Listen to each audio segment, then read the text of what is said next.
proche de la tribune. Sous le cocotier, là, j'étais un peu plus proche de la tribune couverte. Quand on vous exfiltrait de l'intérieur du stade, vous n'avez pas vu de femmes dénudées pendant tout le long de votre parcours? Je n'ai pas vu. Vous n'avez pas vu? Je n'ai pas vu, monsieur le procureur, je n'ai pas vu. À l'esplanade du stade du 28 septembre, vous n'en avez pas vu non plus? Je n'ai pas vu. Je n'ai pas vu. Avant de commencer, n'oubliez pas de vous abonner et d'activer la cloche de notification pour ne rater aucune de nos prochaines vidéos. C'est parti. À l'esplanade, j'ai vu des militaires surexcités, déchaînés, qui s'en prenaient à tout le monde, mais de femmes violées sur le cou, je n'ai pas vu. Mais quand je dis, excusez-moi, que je n'ai pas vu, ça ne veut pas dire que ça n'a pas existé. Ça existait, parce que j'ai vu même des femmes violées à Dakar après, parce qu'il y en a qui étaient partis à Dakar. J'en ai vu là-bas. Très bien.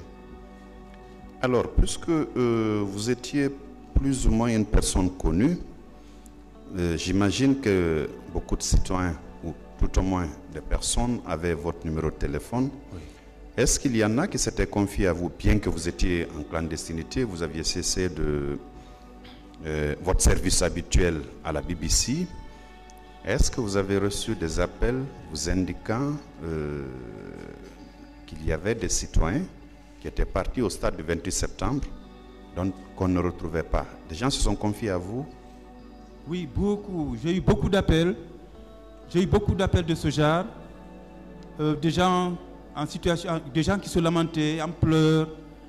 Le jour du massacre, le lendemain, les jours qui ont suivi, des gens qui appelaient. Effectivement, oui, ça, j'ai reçu beaucoup d'appels téléphoniques de personnes qui disaient que mon frère était là-bas, je ne l'ai pas retrouvé, ma femme était là-bas, je ne l'ai pas retrouvé, mon mari était là-bas. Ça, j'ai eu beaucoup d'appels de ce genre, c'est sûr, j'en ai eu. Mais je n'ai pas travaillé sur le sujet à proprement parler. Mais, comme je vous l'ai dit, il y a des confrères comme Ophébi Akut Axton qui a travaillé sur le sujet et qui a fait des rapports de reportage là-dessus. Ce confrère, il est encore vivant? Il est là? Lequel, s'il vous plaît? Ce confrère qui a travaillé sur ce sujet. Oui, mais aux États-Unis. Ah, aux États-Unis. Aux États-Unis, oui. Parfait. Alors, peut-être une dernière question. Tout de suite répondant à une des questions de mon collègue, parlant des charniers, vous avez dit que des personnes se sont confiées à vous. Est-ce que lors de votre conversation, ils vous ont indiqué l'endroit supposé où ces charniers se trouvaient? Bon, moi, le seul endroit dont on m'avait parlé au cours d'appels téléphoniques, effectivement, c'est l'aéroport. L'aéroport? L'aéroport, oui, l'aéroport.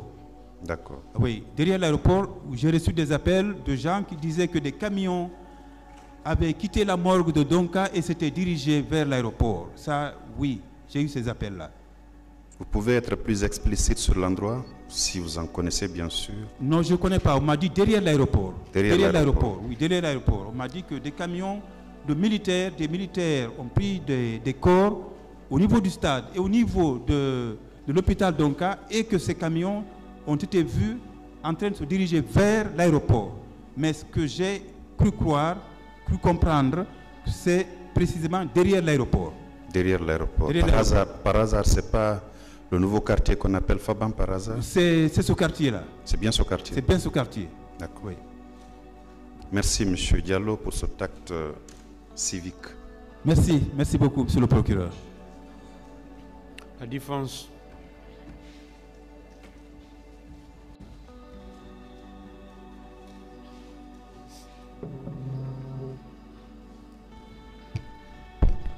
Merci, Monsieur le Président, Messieurs les assesseurs.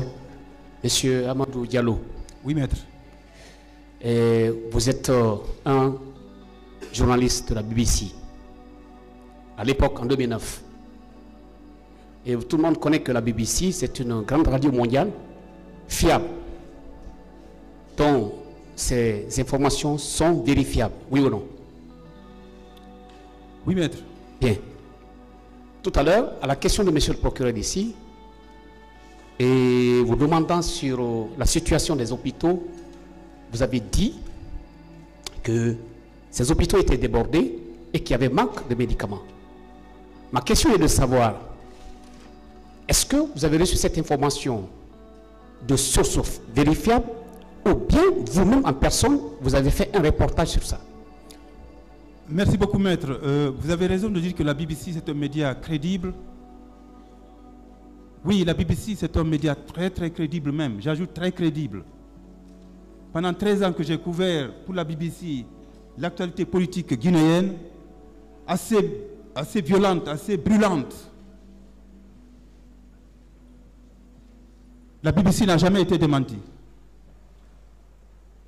La BBC était au top de l'audimat ici. Quand une information était diffusée par la BBC, on disait c'est la BBC qui l'a dit, donc c'est vrai. Je n'ai jamais été démenti, moi-même. Puisqu'on vérifiait les informations. J'ai dit tout à l'heure que les hôpitaux étaient débordés et manquaient de médicaments. Je ne suis pas allé dans les hôpitaux. Parce que c'était le jour même du massacre. Et le jour du massacre, ce n'était pas ce qui préoccupait Amadou. C'était d'abord se sauver d'abord, sa sécurité. Mais Amadou a parlé avec des médecins qui opèrent, qui travaillent à Donka notamment, et à Niasdine. Vous savez, maître, les journalistes travaillent aussi avec des sources, les sources d'information. Oui. Justement, c'est cela. Exactement. Voilà. Voilà, donc j'ai travaillé avec des sources d'information, de sources médicales qui disaient clairement qu'ils étaient débordés et qu'il manquait de médicaments. Bien. Est-ce que, au vu, n'est-ce pas, de l'opinion nationale ou internationale, est-ce que cette information dont vous avez relayé avait une source vérifiable? Parce que vous-même, vous étiez dans le collimateur de CDD à l'époque, comme vous l'avez dit tout à l'heure, que vous étiez recherché, vous étiez menacé à distance avec des téléphones clandestins et autres. Est-ce que vous avez fait un reportage avec des informations précises que les hôpitaux sont débordés, qu'il y a manque de médicaments, les hôpitaux? Maître, ce que je voulais vous faire comprendre, oui, c'est que les journalistes travaillent avec des sources d'information. Dans les sources d'information, vous avez les agences de presse. Vous avez des sources directes et indirectes. Je vais vous expliquer un peu. Dans les sources indirectes, vous avez les agences de presse. Vous avez l'AFP, vous avez Reuters, vous avez UPI, vous avez EPI. Ce sont de grandes agences qui emploient des milliers de personnes. Lorsqu'un journaliste s'arrête ou s'assoit dans un studio, ici, un présentateur, et que vous l'entendez dire qu'il y a 10 000 personnes qui sont mortes au Maroc des suites d'inondations, non, des suites de tremblements de terre, le journaliste lui-même n'est pas allé au Maroc. Mais il a travaillé sur des informations traitées par d'autres journalistes qui sont au Maroc, par des agences de presse donc. Si le média en question n'a pas de correspondant là-bas, ça c'est des sources d'informations directes. Mais est-ce que parce que le journaliste n'est pas allé à Rabat, n'est pas allé à Kenitra, à Fès, à Tanger ou à El Ayoun, l'information qu'il diffuse n'est pas vraie ou n'est pas crédible? Non. Nous travaillons avec des sources. Et dans les sources directes, vous avez les témoignages. Lorsque j'appelle un médecin qui opère, qui travaille à Donka pour lui demander quelle est la situation à Donka, dans les urgences, s'il me décrit la situation, c'est une source, je connais la personne, c'est une source crédible, puisque nous n'interrogeons pas aussi tout le monde. Et cette source-là, c'est l'information, c'est moi-même qui la collecte, vous comprenez? Et ça, c'est une source crédible, c'est une source légitime que je peux utiliser. Mais nous prenons la précaution de dire selon des sources médicales. Nous prenons cette précaution. On ne s'approprie pas l'information. Comprenez ça. On ne s'approprie pas l'information. On se détache de l'information. On n'en fait pas, on ne s'identifie pas à l'information. D'accord. Ça, c'est une précaution importante que nous, journalistes, nous faisons. En tout cas, qu'à la BBC, nous faisons. Vous savez,